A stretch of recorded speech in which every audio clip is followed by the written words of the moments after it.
Hello student, welcome to my YouTube channel GS study point.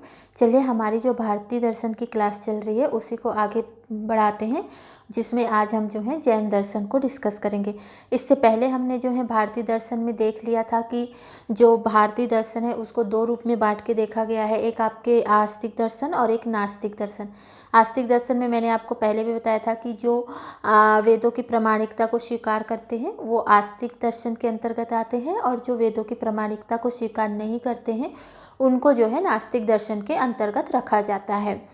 और साथ ही जिस हमने जो है आस्तिक दर्शन के अंतर्गत जो षट दर्शन थे, सांख्य दर्शन, योग दर्शन इत्यादि, उसको देख लिया था।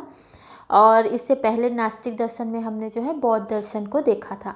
अब उसी को कंटिन्यू करते हुए जैन दर्शन और चारवाक दर्शन को यहाँ पे हम डिस्कस करेंगे। यहाँ से जो है काफ़ी क्वेश्चन जो है आपके एग्ज़ाम में पूछे जाते हैं। तो चलिए इसको समझते हैं। और साथ ही अगर आपने इसके पहले के वीडियो को नहीं देखा है तो आप जो है चैनल के प्लेलिस्ट पे जाइएगा और वहाँ पे जो है आपको एंशिएंट हिस्ट्री करके एक प्लेलिस्ट मिलेगा, जहाँ से आप इससे पहले के सारे वीडियो को देख सकते हैं। और साथ ही साथ मैं आपको डिस्क्रिप्शन बॉक्स में भी जो है उसका लिंक दे दूँगी, अगर आपको देखना हो तो आप वहाँ से भी देख लीजिएगा। तो चलिए देखते हैं जैन दर्शन। जैन दर्शन, जैसे कि हमने बौद्ध दर्शन में देखा था कि जो बौद्ध के सिद्धांत हैं उसको संकलित किया गया और उसको जो है बौद्ध दर्शन के नाम दे दिया गया। ठीक है, तो उसी तरह जो है जैन दर्शन है, जिसमें जो है जैन के सिद्धांत है, महावीर स्वामी के जो सिद्धांत है उसको जो है संकलित करके जो है जैन दर्शन का नाम दिया गया। इसमें कुछ मैंने टर्म लिखे हैं, उसको याद रखिएगा क्योंकि काफ़ी क्वेश्चन यहाँ से पूछे जाते हैं। और रही बात जो है जैन धर्म की, हमने जो है जैन धर्म को डिटेल में किस तरह से जैन धर्म आया था, ठीक है, महावीर स्वामी का जन्म कैसे हुआ, जितने तीर्थंकर थे, उन सारी चीज़ों को हमने पहले ही देख लिया है। तो हम इसमें दर्शन के हिसाब से देखेंगे जहाँ से क्वेश्चन पूछे जाते हैं। तो देखिए यहाँ पे अगर हम टर्म देखते हैं तो सबसे पहले स्यादवाद। ठीक है, तो देखिए वस्तु के एक अगर वस्तु है और वस्तु के अगर सारे गुण को अगर हम बताना चाहें तो उसको हम एक साथ नहीं बता सकते। जिस तरह से हम बताएंगे, जो बताया जाएगा वही जो होता है वो क्या होता है, सापेक्ष सत्य होता है। ये जो है स्यादवाद का मतलब है। स्यादवाद को सप्तभंगी भी कहा जाता है, सप्तभंगी सिद्धांत भी कहा जाता है। ठीक है, आगे अगर हम बात करते हैं तो अनेकांतवाद। अनेकांतवाद का मतलब है कि हर वस्तु है, जो भी वस्तु है उसका रूप जो है अनेक है। ठीक है, उसका वास्तविक ज्ञान जो है किसी को भी नहीं होता है। जैसे कि अगर मैं आपको यहाँ पे एग्जाम्पल दूँ तो अगर हम एक विशाल हाथी को लेते हैं और उसमें जो जो अंधे व्यक्ति हैं उनको बुलाते हैं और किसी को पूँछ पकड़ाते हैं तो वो बोलेगा कि वो पूँछ जो है क्या है, रस्सी है। अगर किसी को हमने पैर पकड़ाया तो वो क्या कहेगा कि ये एक खंबा है। किसी को अगर हमने उसके जो है पूरे विशाल जो पेट है अगर उसको हमने पकड़ाया तो वो कहेगा कि ये जो है क्या है, एक दीवाल है। ठीक है, कोई सूंड पकड़ता है तो सूंड पकड़ने के बाद वो उसको क्या कहेगा कि वो क्या है, एक सांप है। ठीक है, तो इस तरह जितने व्यक्ति हैं वो सब अलग अलग उस एक वस्तु की अलग अलग चीज़ों को छूकर वो अपने हिसाब से, अपने ज्ञान के हिसाब से वो आपको बताते हैं कि ये जो है क्या चीज़ हो सकती है। लेकिन संपूर्ण ज्ञान उस वस्तु का उसी को हो सकता है जो केवली है। केवली का मतलब है जिसको कैवल्य प्राप्त है, संपूर्ण ज्ञान प्राप्त है। ठीक है, उसको ही जो है वो पूरा जो है हाथ ही नजर आएगा। तो वही चीज़ है अनेकांतवाद में। ठीक है, हर वस्तु का जो है अनेक रूप होता है। जैसे हाथी का भी जो है अनेक रूप है, जो अंधे व्यक्तियों ने बताया। ठीक है, ये कहानी है, आपने इसको पढ़ा भी होगा। तो वही चीज़ क्या है, अनेकांतवाद है। और इसका जो है ज्ञान, संपूर्ण ज्ञान किसको होता है, तो केवली को। अब आगे हम बढ़ते हैं त्रिरत्न की तरफ। ठीक है, त्रिरत्न क्या होता है कि जो जैन जी हैं, महावीर जैन है, उन्होंने जो है कैवल्य की प्राप्ति के लिए, ज्ञान प्राप्ति के लिए जो है त्रिरत्न दिए हैं। ठीक है, जैसे कि जो बुद्ध में हमने देखा था कि उन्होंने कैवल्य प्राप्ति के लिए, मोक्ष प्राप्त करने के लिए उन्होंने अष्टांगिक मार्ग दिए थे, तो इन्होंने जो है त्रिरत्न दिया है कैवल्य प्राप्ति के लिए, जिसमें सबसे पहले है सम्यक ज्ञान। सम्यक ज्ञान का मतलब है सभी सिद्धांतों का यथार्थ ज्ञान, मतलब जो वास्तविक ज्ञान, रियल ज्ञान जो है सभी सिद्धांतों का होना, ये क्या है, सम्यक ज्ञान। सिद्धांत मतलब जो जैन सिद्धांत की बातें यहाँ पे हो रही है। ठीक है, आगे सम्यक दर्शन। सम्यक दर्शन का मतलब होता है कि जो जैन सिद्धांत में पूर्ण आस्था रखना। ठीक है, तो सम्यक ज्ञान हुआ कि सभी जैन सिद्धांत है, जितना सिद्धांत है उसका यथार्थ ज्ञान होना, वास्तविक ज्ञान होना। और सम्यक दर्शन का मतलब होता है कि जैन सिद्धांत में पूर्ण आस्था होना। ठीक है, और सम्यक आचरण मतलब सिद्धांत के अनुरूप ही आपको क्या करना है, आचरण करना है। ठीक है, तो ये हुआ आपका त्रिरत्न। महाव्रत में अणुव्रत जो है आपके, ठीक है, इसमें 5 व्रत बताए गए हैं कैवल्य के लिए। एक जो है सत्य है, सत्य मतलब कि हमेशा जो है क्या करना चाहिए, सत्य ही बोलना चाहिए। दूसरी आपकी बताया गया है अहिंसा, मतलब किसी भी तरीके से हिंसा नहीं करना है।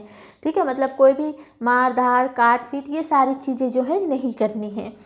ठीक है, आगे देखते हैं अस्ते। अस्ते मतलब जो है आपको चोरी नहीं करना है।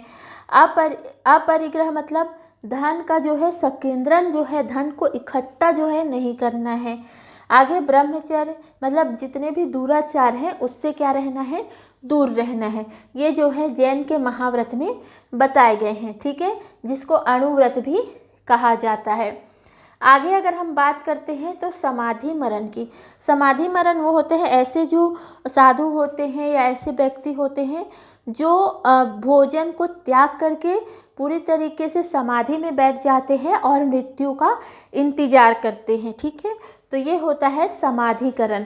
इसको जो है आपकी समलेखना भी कहा जाता है। ठीक है, इसको भी आप याद रखेंगे क्योंकि पूछा गया अगर समाधिकरण किससे संबंधित है तो जैन दर्शन से। अगर इसको समलेखना करके दे दिया गया तो इसको भी आपको याद रखना है। ठीक है, आगे बढ़ते हैं तो जैन धर्म की जैन संगति देख लेते हैं। जैसे कि हमने बौद्ध संगति में देखा था कि जैसे ही मतलब बौद्ध की मृत्यु हो जाती है उसके बाद जो है उनके सिद्धांतों को एकत्रित करने के लिए, संकलित करने के लिए जो है 4 बौद्ध संगति बुलाई जाती है।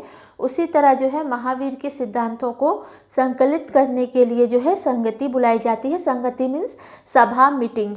ठीक है, तो इसमें जो है 2 संगति हुई थी, जिसमें प्रथम संगति जो है 3री शताब्दी BC में हुई थी और ये हुई थी कब, पाटलिपुत्र में हुई थी। ठीक है, और इसके जो अध्यक्ष थे वो थे स्थूल भद्र। इस संगति में मेन चीज़ याद रखना है, ये इम्पोर्टेंट है कि इस जैन संगति में जैन संप्रदाय है वो 2 भागों में बट गया था, एक दिगंबर और एक श्वेतांबर। दिगंबर होते थे वे वस्त्रहीन होते थे, नंगे होते थे, और जो श्वेतांबर होते थे वे सफ़ेद वस्त्र धारण करते थे। और दिगंबर के जो प्रमुख थे उनको जो है भद्रबाहु कहा गया, मतलब भद्रबाहु थे। और श्वेतांबर के जो थे वो थे आपके प्रमुख स्थूल भद्र। ठीक है, अब इन्होंने विचार में मतभेद क्या हुआ तो देखिए, बाकी चीज़ तो देखिए, दिगंबर क्या कहते थे, 20 पंथ को मानते थे, मतलब तीर्थंकरों को मानते थे, उनको पूजनी मानते थे। दूसरी चीज़ ये 13 पंथ मानते थे, मतलब मंदिर के निर्माण में मूर्ति पूजा को ये सपोर्ट करते थे कि जैन की मूर्ति बनाई जाए महावीर की और उनकी पूजा की जाए। और तारण पंथ को मानते थे, जिनको जो है ये कहा जाता है साधु की पूजा करते थे। ठीक है, अब इनमें क्या विचार हुआ तो श्वेतांबर क्या कहते थे कि जो मंदिर निर्माण है या मूर्ति पूजा है उसके ये अगेंस्ट थे। ठीक है, बाकी जो तीर्थंकरों को पूजना, साधु की पूजा करना, ये उसके सपोर्ट में थे। तो बस एक मंदिर निर्माण की वजह से, मूर्ति पूजा की वजह से ये जो संप्रदाय है वो जो है 2 भागों में बट गया था। ठीक है, तो यहाँ पे देखिए इन्होंने जो है तीर्थंकर को क्या कहा, डेरावासी। और यहाँ पे आप देख सकते हैं दिगंबर में उन्होंने तीर्थंकर को क्या कहा, 20 पंथ कहा। आगे देखते साधुओं को इन्होंने साधु पूजा को कहा स्थानकवासी।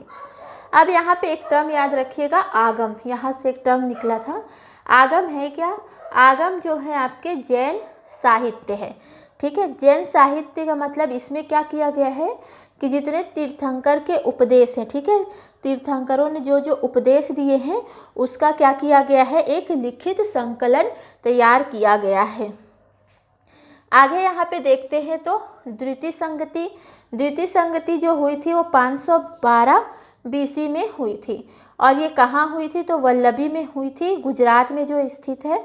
और इसकी अध्यक्षता जिन्होंने की थी वो देवाधी छिमा भ्रमण थे, ठीक है, इन्होंने अध्यक्षता की थी। जो प्रथम जैन संगति है ये बहुत ही महत्वपूर्ण है, इसको आपको बिल्कुल ध्यान रखना है और एक एक पॉइंट जो है आपको याद भी रखना है। तो ये रहा जैन दर्शन से संबंधित तथ्य, जहाँ से जो है आपके एग्जाम में क्वेश्चन पूछे जा सकते हैं। अब आगे अगर हम बात करते हैं तो चारवाक दर्शन की, ठीक है। चारवाक दर्शन में हमें जो है क्या क्या चीज़ें देखनी है? तो सबसे पहले जो है चारवाक दर्शन को दिया किसने था? तो चारवाक दर्शन को दिया था गुरु बृहस्पति ने, ठीक है। दूसरी चीज़, जो चारवाक दर्शन है उसको क्या क्या शब्द के से जाना जाता है, क्योंकि अगर कहीं चारवाक दर्शन को कोई और दर्शन के नाम से दे दिया जाए तो आपको कंफ्यूज नहीं होना है। एक तो चारवाक दर्शन है, चारवाक दर्शन को जो है लोकायत दर्शन कहा जाता है, बृहस्पति दर्शन कहा जाता है, नास्तिक शिरोमणि दर्शन कहा जाता है, ठीक है। अब इन्होंने चारवाक दर्शन में इन्होंने बोला क्या है? तो इन्होंने जो है एक भौतिकवादी दृष्टिकोण दिया है। भौतिकवादी दृष्टिकोण का मतलब है कि भौतिकवादी दृष्टिकोण का मतलब है कि जो चीज़ दिखती है, ठीक है, जिसको आप छू सकते हैं, देख सकते हैं, वही चीज़ रियल है, ठीक है, बाकी कुछ भी रियल नहीं है। तो ये था भौतिकवादी दृष्टिकोण जो चारवाक का था, ठीक है। और इन्होंने जो पुरुषार्थ है, इसमें इन्होंने अपने चारवाक दर्शन में 2 पुरुषार्थों को शामिल किया है, एक अर्थ और दूसरा काम, ठीक है, जिसमें प्रमुख रूप से जो है सबसे मुख्य जो है काम है। अब ये पुरुषार्थ क्या होता है? तो पुरुषार्थ का मतलब है, पुरुषार्थ जो दिया था वो थे आचार्य मनु ने, ठीक है। अब ये होता क्या है? तो जो है मनुष्य के जो लक्ष्य हैं, जो उद्देश्य है, एक मनुष्य जो लक्ष्य बनाता है, जो अपना उद्देश्य है उसका, उसी को कहा जाता है पुरुषार्थ। और इसको आचार्य मनु है, उन्होंने जो है 4 भागों में बांटा है। एक जो है आपके धर्म में, ठीक है, एक जो है आपका अर्थ है, दूसरा काम है और तीसरा मोक्ष है। तो ये जो आचार्य मनु के दो पुरुषार्थ हैं, अर्थ और काम, इनको जो है जो चारवाक ने जो है अपने दर्शन में शामिल किया है। और सबसे मुख्य अगर पूछा जाता है तो वो है आपका काम। क्लियर है इतनी चीज़ें? तो ये रहा आज का वीडियो, ठीक है। नेक्स्ट वीडियो में हम जो है मूर्तिकला और चित्रकला को देखेंगे, जहाँ से जो है आपके एग्ज़ाम में क्वेश्चन पूछे जाते हैं। तो चलिए वीडियो यहीं ख़त्म करते हैं।